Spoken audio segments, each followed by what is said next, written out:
This is the video for Module 12. We'll be doing a review of factoring from Chapter 6.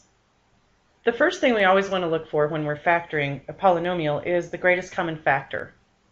So the greatest common factor of a polynomial is just the largest quantity that's a factor of all the integers or all the polynomials involved. Here are some examples.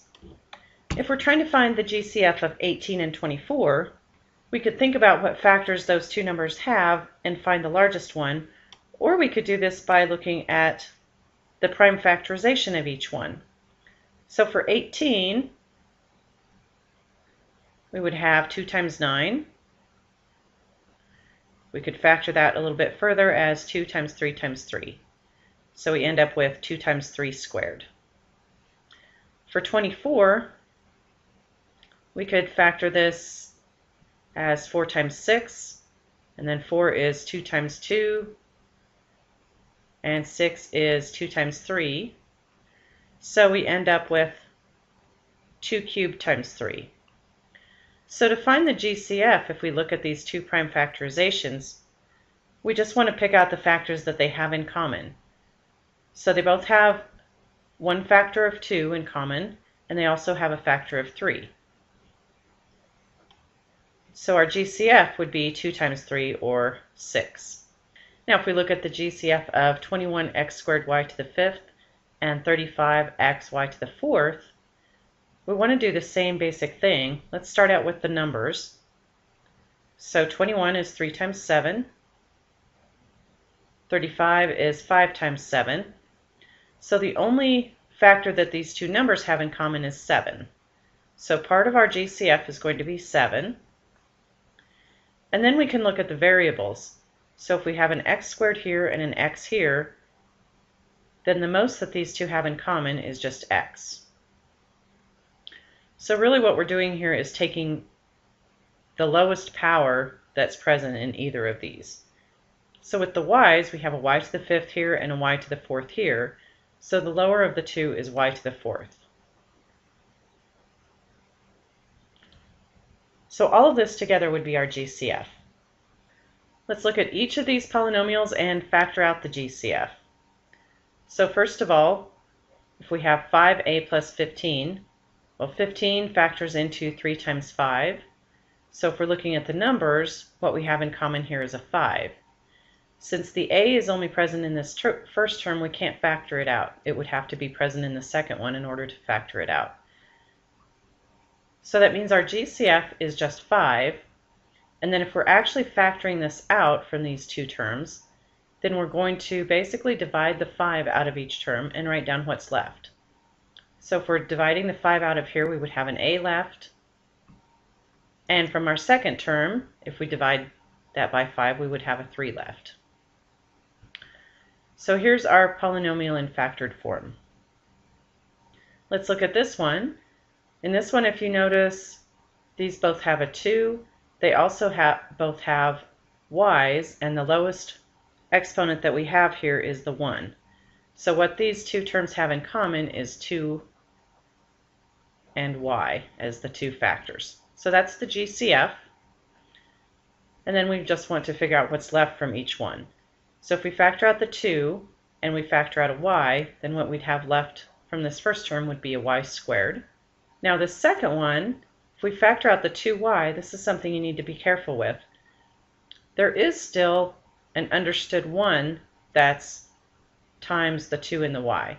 So anytime you factor out everything that's there in a term, you do still have a 1 left. So when we factor this, we would have 2y times the quantity y squared plus 1.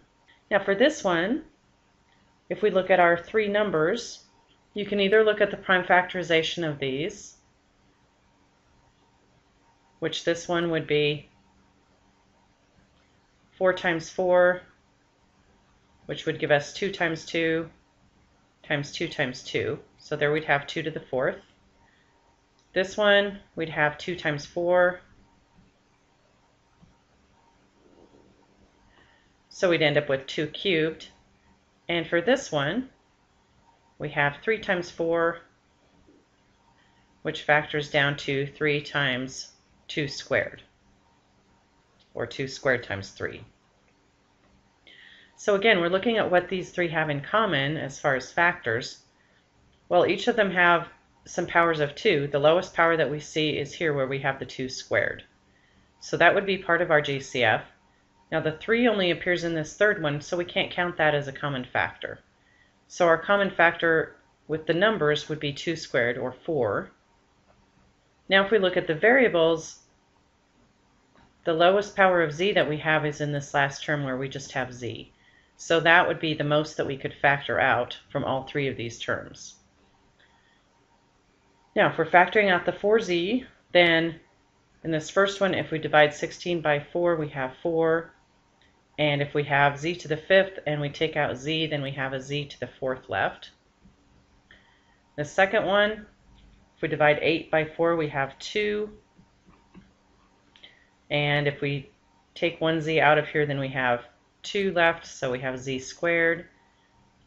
And then in this last one, we have a minus. If we divide 12 by 4, we get 3. And we've taken the only z that was there, so there's no z left in that one. Now one more. In this case, if you notice that the two items in parentheses here are actually factors because they're multiplied times these other items. So we could count the y squared minus 2 as being a factor, and notice that it occurs in each term.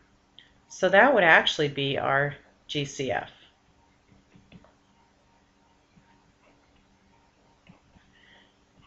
So when we're factoring that out, we're taking this whole term out as a factor, and then again, from each one of these big terms, we're writing down what's left. So if we take out the y squared minus 2 here, all we have left is the x. And if we take it out of this one, all we have left is the plus 3. Now we're going to look at factoring trinomials. And first we're going to look at trinomials that have a 1 as the coefficient of the x squared, or as the squared term. So if our leading term is x squared, then our two factors are going to look like one of these two situations. So we either have x plus something and x plus something, or x minus something and x minus something, or x minus and x plus. So in any factoring, we're always going to start out by factoring out the GCF. Then the next thing we want to do with a polynomial like this is to write the terms of the polynomial that we have left in descending power order. So in other words, if there's an x squared term and an x term and a constant term, then we always want to write the x squared term first, then the x term, then the constant term. Now if we're looking at our trinomial up here, if we look at the number c, if c is positive, then both of the factors will have the same sign. So either both positive or both negative. So that would be one of these two situations. We'd have x plus and x plus, or x minus and x minus. Now if the c is negative, or in other words, if this last sign up here is a minus, then our factors will have different signs, one negative and one positive. So we'll have this last situation. And we may write it as x minus and x plus, or we could switch the order and write it as x plus and x minus. Now in order to factor a trinomial like this, what we need to find are the two numbers that go in each of the binomials. So what we're going to look for is two numbers whose product is c, and if the c was positive, then we're looking for two numbers whose sum is b. Now if the c was negative, or if there was a minus here, then we're looking for two numbers whose product is c and whose difference is b. Let's do some examples. So in this one, notice that our second sign here is a plus, or in other words, our c number is positive. So that tells us that our two signs are going to be the same, either both plus or both minus. Now the other thing you can do is to look at this first sign. You can actually just copy it into this first binomial. So in other words, this sign you can put right here. And then if this second sign is a plus, then you know the two signs have to be the same, so that makes this one a plus. Okay, so we have our signs. Now we need two numbers whose product is 12,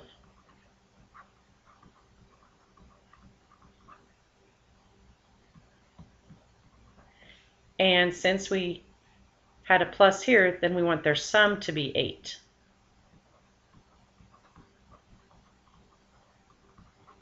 So if we just think about two numbers that we can multiply to get 12,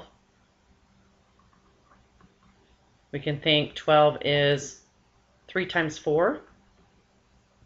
Now we're also looking for two numbers that add up to 8. So if we add these two, 3 plus 4 is only equal to 7. So those two won't work.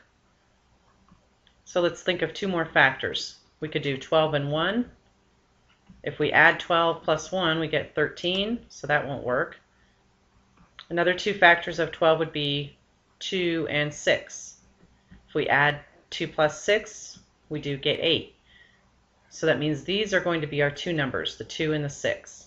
Now, if you use this method of copying your first sign into your first binomial, to get your factoring to work out, what you want to do is use the larger of these two numbers in your first binomial. So if we put the 6 first and the 2 last, then we have our factoring as x plus 6 times x plus 2. Now, if you want to check, you can just multiply these back out. Let's go on to the next one.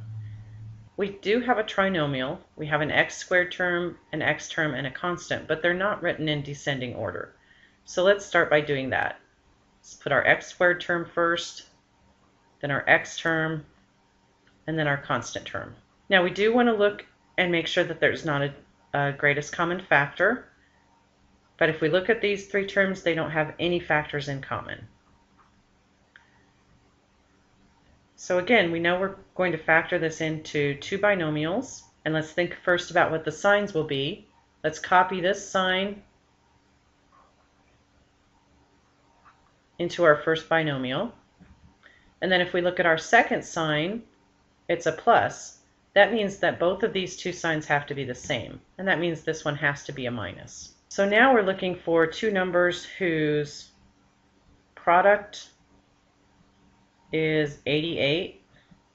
So we want two numbers whose product is 88 and whose sum is 19. So let's start thinking about 88 and factors of that. 88 would be 8 times 11. And if we add 8 plus 11, we get 19. So we've got our two numbers already. So 8 and 11. And again, using this method, we're going to put the largest number first. So we put the 11 here and the 8 here. And again, if we want to check this, we would multiply it back out and make sure that we do come up with our original polynomial. Now, if we look at this one, the difference here is that we have a squared and a instead of x squared and x. So here, instead of having x as our first term in each binomial, we'll have a. The rest of this is going to work the same way. So again, we're going to copy our first sign here into our first binomial. So we make that a plus. Now here, since our second sign is a minus, that means our two signs have to be different. Instead of having a plus and a plus, we're going to have a plus and a minus. So that makes this second sign a minus. And that means that we're looking for two numbers whose product is 45 and whose difference is 4. Again, if our two signs are different, then we're looking for a difference here instead of a sum. So let's start looking at factors of 45. 45 would be 3 times 15. If we take 3 and 15 and subtract them, we get 12. That won't work because we're looking for 4. So let's try another one. 45 we could also write as 5 times 9. If we take 5 and 9 and subtract, 9 minus 5 equals 4. So those two numbers will work. And now here it is very important which number you put into which binomial so that you get your middle term to work out. So again, if we put the largest number in the first one, so we'd put the 9 there and the 5 there. And this one, let's check just to make sure that we've done our signs and our numbers correctly. So if we multiply this back out, we have a squared. Our outside we'd have a times negative 5, so minus 5a.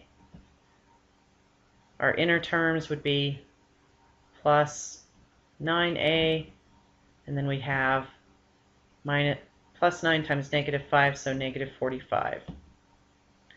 And if we collect our two terms in the middle, we get a plus 4a.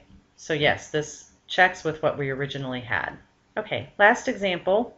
Again, the first thing that we're always doing here is looking for any common factors. And if you look at these three values, 2, 28, and 64, they're all even, which means that we would have a common factor of 2.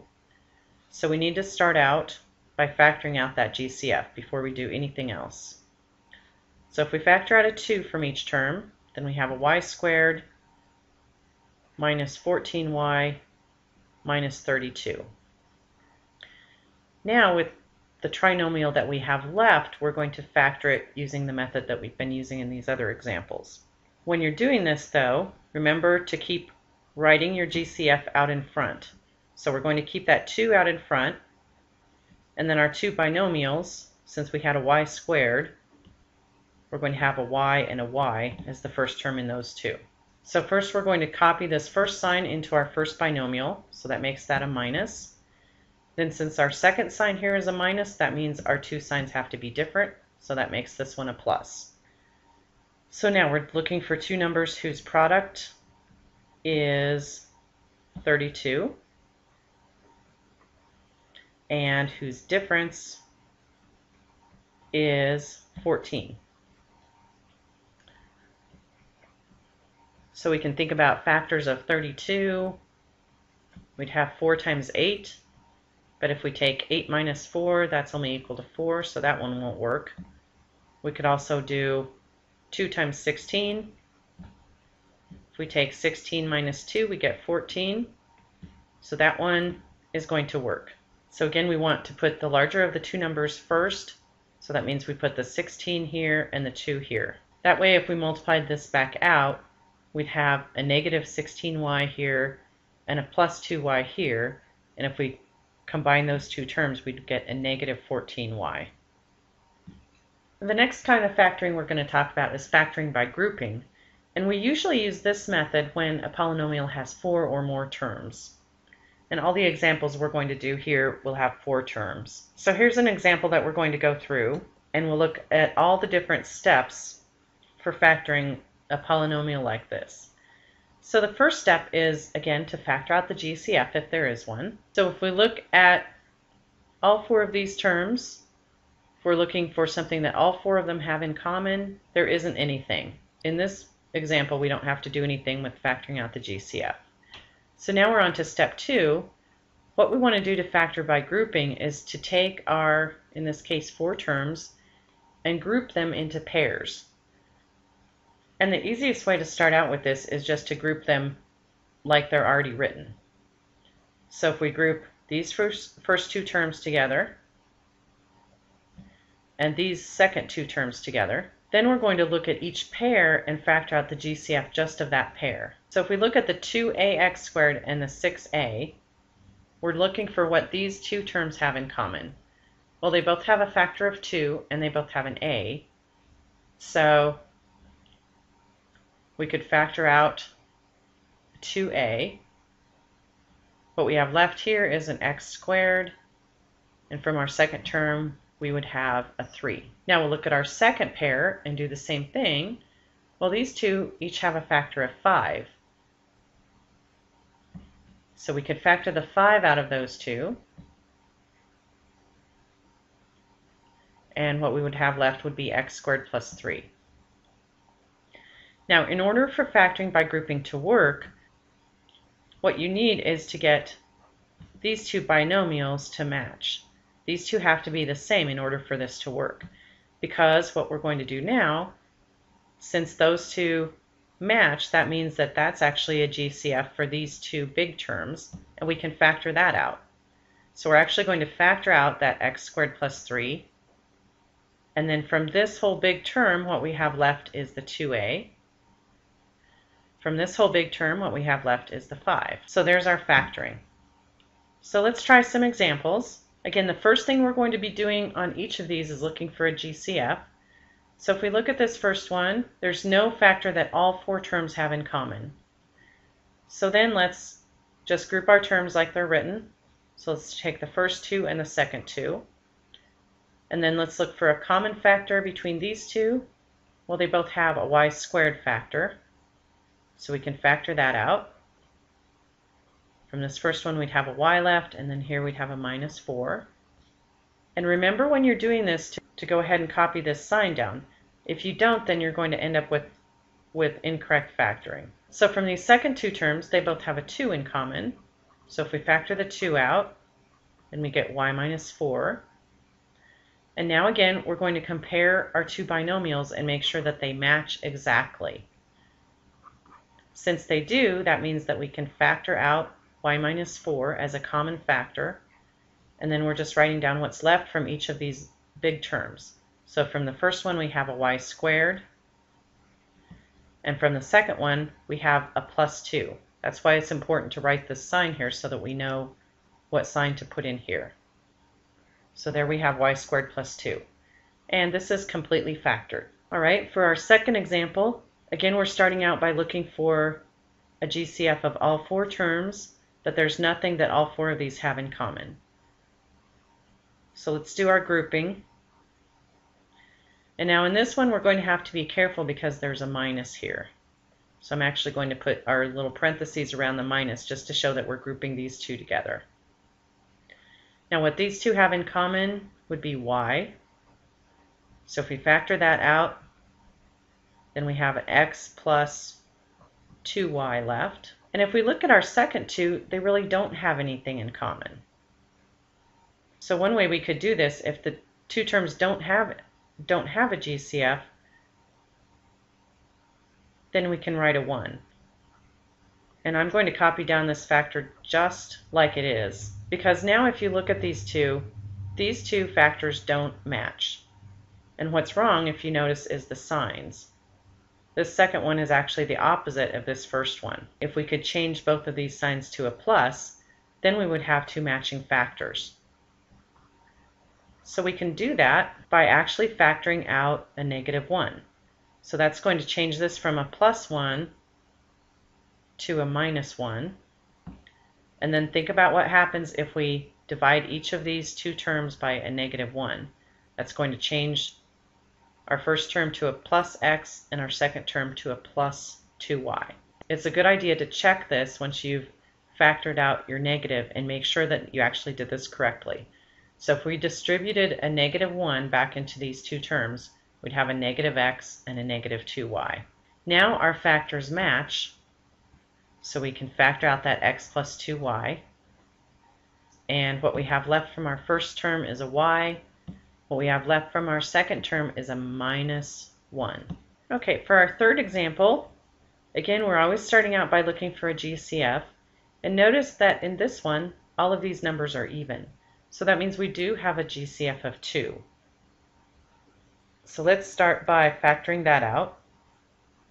So what we have left is 3a plus 2ab plus 9 minus 6b. So now we're going to do factoring by grouping with these four terms that are in the parentheses. So let's group our first two terms together and our second two terms together.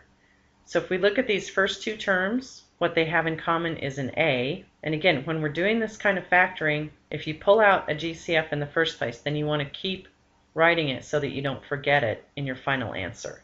So let's just pull this 2 out here and put some big brackets so that we can work inside of that. So here we're factoring out an a, and what we have left is a 3 plus 2b. And if we look at these two, these would both have a factor of 3. So if we factor a 3 out, then we would have 3 minus 2b. Now notice the problem here, our factors don't match. We have a 3 plus 2b and a 3 minus 2b. The problem is that there's nothing we can do to get them to match. If we factored out a -1, then that would change both of these signs. So we'd have a -3 and a plus 2b. It still wouldn't match with this. So what that means is that there is no way to factor this by grouping. So for our answer, we would just have to leave it this way, having factored out the GCF and seen that there's no way that we can factor this by grouping. So this would be factored completely. Okay, one final example. In this one, again, we're starting out by looking for common factors. There's no factor that all four of these terms have in common. So let's group our first two terms and our second two terms. So here, what we would have in common would be an x squared. If we factor that out here, then we'd have a 2x cubed minus 3 left. And then here, what these two factors have in common is a 9. So if we factor that out, we'd have a 2x cubed minus 3 left. Here, our two factors match exactly, so we can go ahead and factor that out. So we're taking out that 2x minus 3. What we have left in this first term is an x squared. What we have left in our second term is a plus 9. So now we've got this factored completely. Now that we've done factoring by grouping, we're going to look at how to factor trinomials of the form ax squared plus bx plus c by grouping. So this is a specific method of factoring these kind of trinomials. And what we do is we take the bx term and we split it into two terms, and then we have a four-term polynomial which we factor by grouping. So here's an example we're going to work through. So as always, the first step is to look for a GCF. In this case, we don't have one. We've got this written in descending order already, and we're going to look at the A right here and the C. So we're actually going to start out by multiplying those two together. So 4 times 6 here would be 24, because what we want to do is we want to find two numbers whose product is this, so whose product is 24, and whose sum or difference is B. And again, whether it's a sum or difference will depend on what this sign is. Since this one's a plus, that means we're looking for a sum. So we want a product to be 24, and we want the sum to be 11. So again, let's start writing down factors of 24. 24 is 6 times 4, but 6 plus 4 equals 10. That's not what we need. So let's keep looking. 24 we could also write as 3 times 8. If we add 3 and 8, we get 11. So these two will work. Now what we do with those is we're going to take our bx term and split it into two parts, into two terms in other words, using the two numbers that we just found as the coefficients. So that means instead of the 11x here, we're going to take that 11x and just split it into two pieces. So we're going to split it into 3x plus 8x. So now our trinomial is going to look like this. We have the 4x squared plus, and now instead of the 11x, we have these two terms, and then we have our plus 6. Now we're going to look at this four-term polynomial and factor it by grouping. So again, we can just start out by grouping the terms into pairs the way they're written. So if we look at these two, they both have an x. So we'd have x times 4x plus 3. If we look at these two, they both have a factor of 2. So if we factor out that 2, then we have 4x plus 3. Since these two factors match exactly, we can factor out that big factor. And what we have left from this term is an x, from this term is a 2. So we've got our trinomial factored completely. Let's do these examples using that method. So again, what we're looking for, first of all, is to multiply the a and the c together. So here we'd have 3 times 6 is 18. So that means we want two numbers whose product is 18. And again, if we look at this last sign, since this is a plus, that means our two signs will end up being the same. So it means we're looking for two numbers whose sum is b. So whose sum is 19.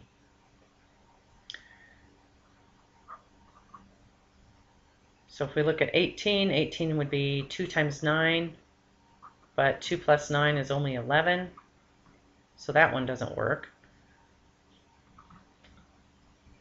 3 times 6, if we add 3 and 6, we only get 9, so that doesn't work. The only other thing we could use here would be 1 and 18. And if we add 1 plus 18, we get 19. So this one works. That means that we're going to take our middle term, the minus 19y, and we're going to split it into two terms using these two values, the 1 and the 18. Now, since it's a negative term, that means both of our terms that we split it into are going to be negative. And here it doesn't really matter which order you put the numbers in. So if we use our previous way of putting the larger number first, then we have a minus 18y and a minus 1y. And then we still have our plus 6. Now we're going to factor this by grouping. So if we look at these first two terms, they both have a 3 and a y. So we'd have a y minus 6 left. Now if you look at our second two terms, we really have a negative y plus 6. And if you notice that that's actually the opposite of y minus 6. So what we're going to do here is factor out a negative 1. If we factor a negative 1 out of this first term, that gives us a positive y. If we divide positive 6 by negative 1, we get a minus 6. That way our two terms match exactly. So now we're factoring out the y minus 6. And here we have 3y and a minus 1. And this is one reason it's so important to go ahead and write the 1 in here. That way when you're doing this factoring, you know what value goes in here. Okay, let's try this one. On this one, notice that we do have a common factor of 2. So let's start out by factoring that out. That would give us a 6x squared plus 7x plus 2. Now we're going to use our method on the trinomial that we have inside the parentheses. So that means our a is 6, our c is 2. So we have 6 times 2 is equal to 12. That means we want two numbers whose product is 12.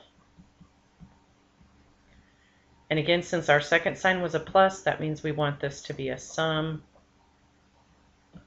And our sum would be 7. So let's see, 12 is 3 times 4, and 3 plus 4 is 7. So that works. So that means our two numbers are 3 and 4. And again, to remember to keep the 2 out here, I'm going to put a big bracket here. So now we're going to take our 6x squared, and then we're splitting this term into 2. So we're going to make this a 3x and a 4x. And since this was a plus, that means both of these are going to be pluses.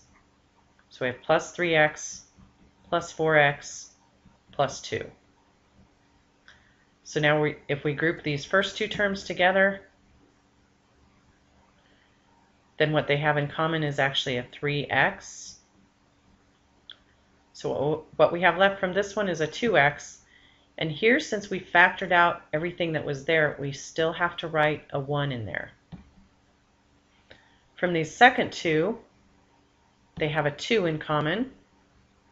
So what we'd have left here would be 2x. And again, here we've factored out everything that was there, so we have to write the 1 in.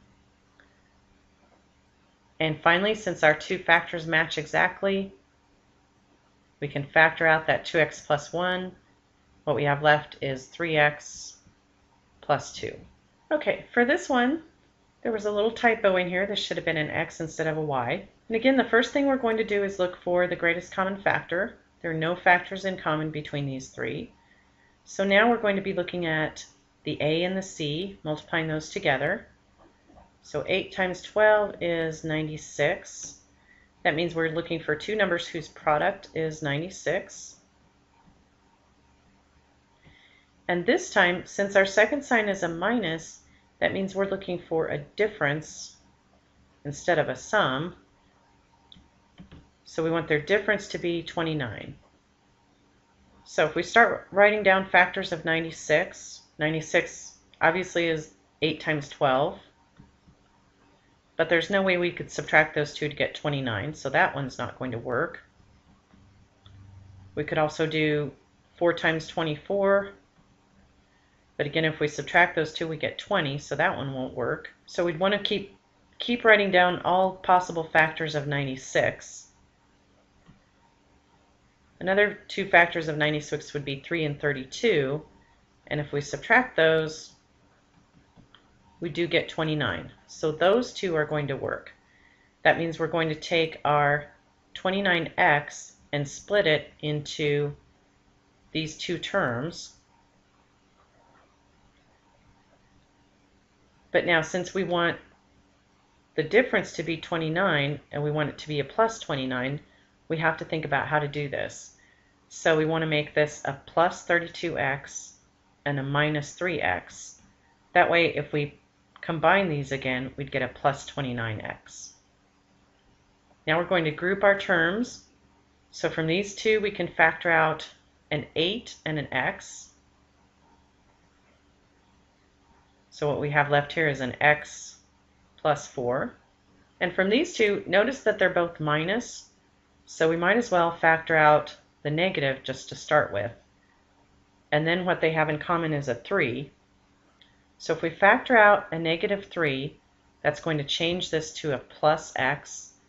And if we take negative 12 and divide by negative 3, we get a plus 4. So our two factors match exactly. That means we can factor this as x plus 4, and then here we have 8x minus 3.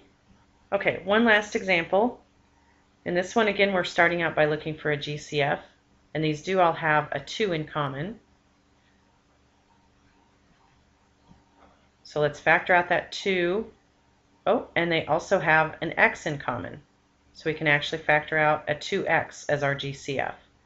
So what we have left is a 6x squared plus 13x plus 2. So our A and our C are going to be 6 and 2. So now we're looking for two numbers whose product is 12.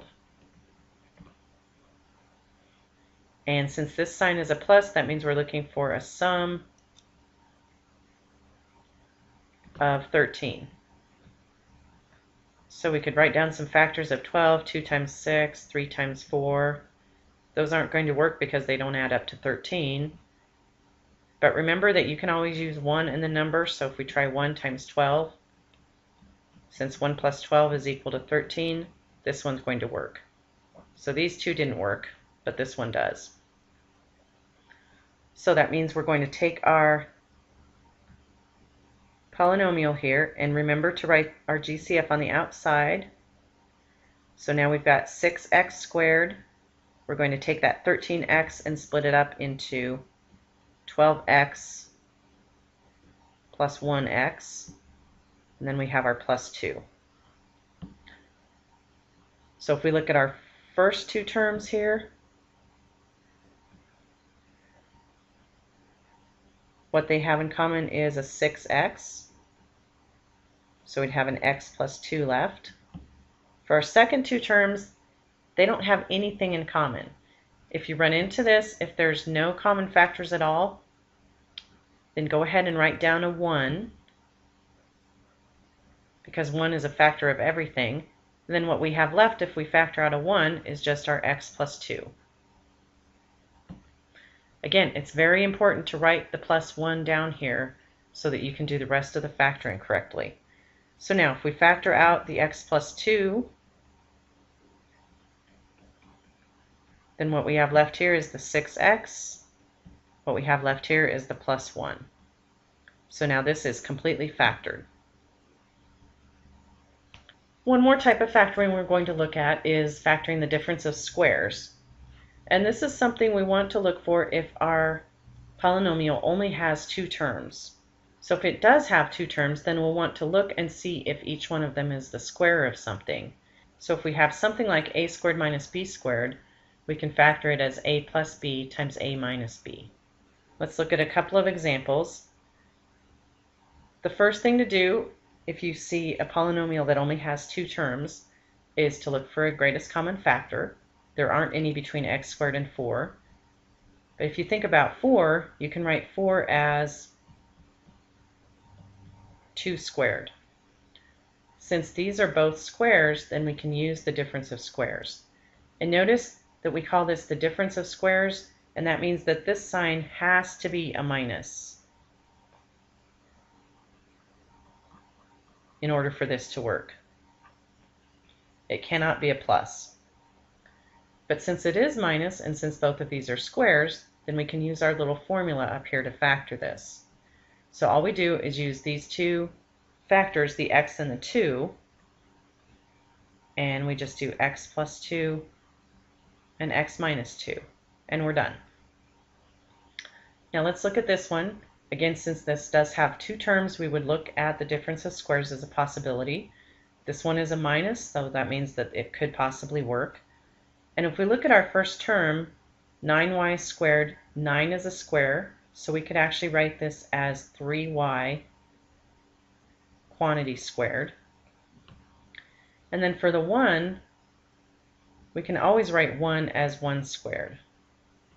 So we do have two squares, and we can factor this as the difference of squares. So we use our 3y and our 1.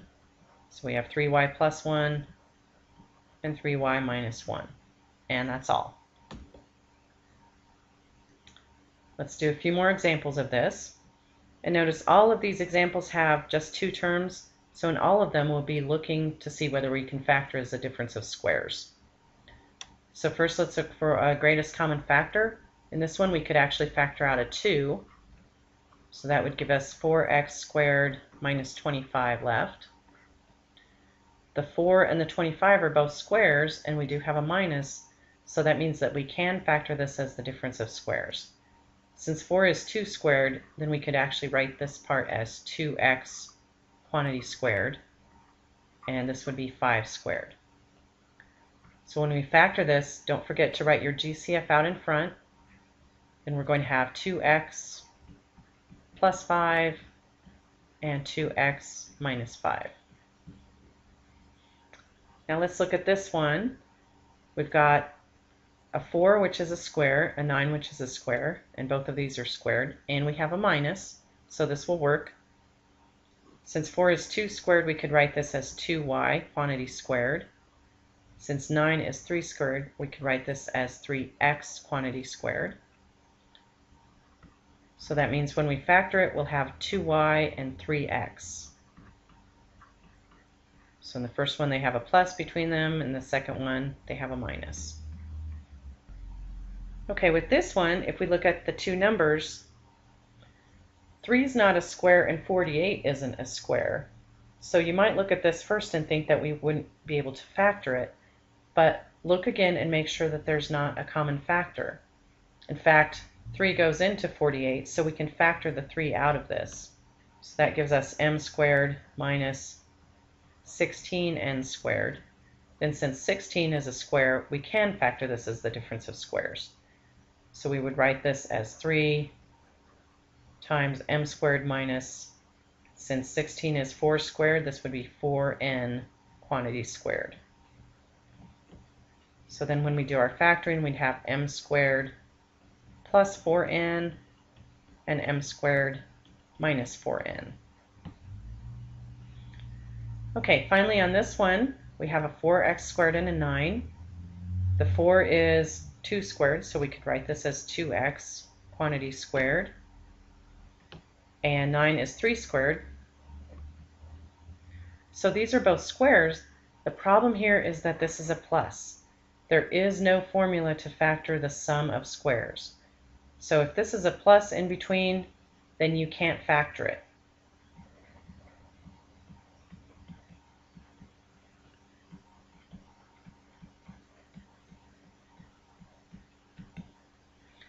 So this can't be factored. If this were a minus, we could use the difference of squares formula. But since it's a plus, we can't, and that means that this polynomial is prime, meaning that it can't be factored. This is the end of the video for this section.